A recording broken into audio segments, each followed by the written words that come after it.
స్తోత్రములు. అందరికీ వందనాలు. యెషయా 46వ అధ్యాయము 4వ వచనం చదువుకుందాం.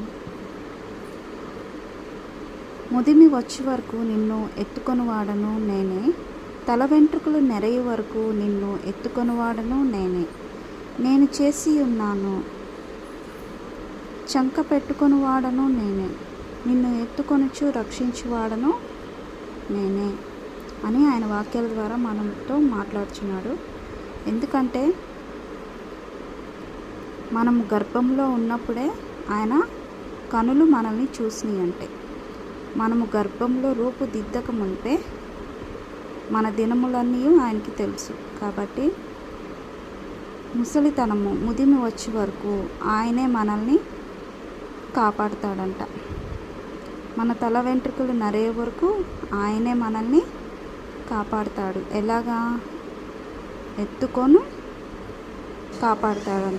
కాబట్టి వృద్ధాప్యంలో ఎవరు తోడు లేరు, ఎవరు నన్ను చూడట్లేదు అని బాధపడవాకండి, దిగులు చెందవాకండి, దుఃఖపడవాకండి. ఎందుకంటే అటువంటి వారి కోసం కూడా ఆయన వాగ్దానము ఇచ్చి ఉన్నాడు.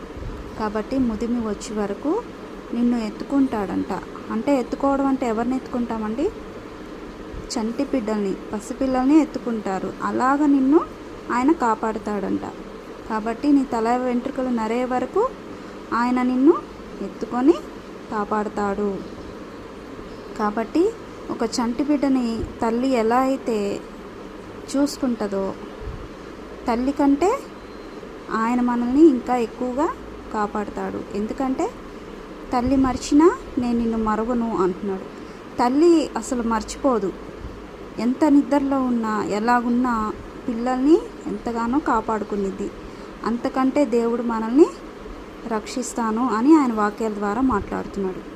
కాబట్టి మన యవ్వన కాలము మనం ఇష్టం వచ్చినట్లు ఉండకుండా, ఒకవేళ ఉన్నా తెలియక చేశానని దేవుడి ఎదుట ఒప్పుకొని, ఇక జీవితకాలము నేను పాపము జోలికి వెళ్ళనని, జీవితకాలము ఆయనని నమ్ముకొని ఆయన మన తుది శ్వాస వరకు మనము ఆయన ఎదుట నమ్మకంగా ఉంటామని ఒప్పుకొని పరిశుద్ధమైన జీవితాన్ని జీవించాలన్నదే ఆయన మాట. కాబట్టి మనమందరము ఆయన మాటని ఆలకించాలి. కాబట్టి వృద్ధాప్యంలో ఉన్న ప్రతి ఒక్కరూ ఆయన వాక్యాలను చదువుకొని ఆయన వాక్యాలను బట్టి బలపరచబడండి.